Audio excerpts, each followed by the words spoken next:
Arditi Benita dhe Labi u vendosën përballë një sprove vendimtare. Nëse dëshironi ta rikthenin Tonin në shtëpi, duhet t'i hiqnin çmimin të madh 20.000 euro.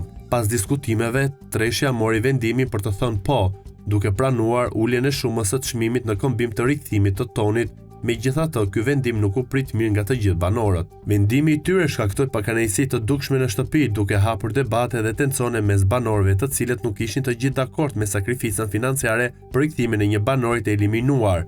Kjo u kuptua pasi grupi kundërshtar ishin kundër, kurse ato që ishin më pro dhe më afër grupit të Tonit, ku bën pjesë dhe ky i fundit, u shprehen që po.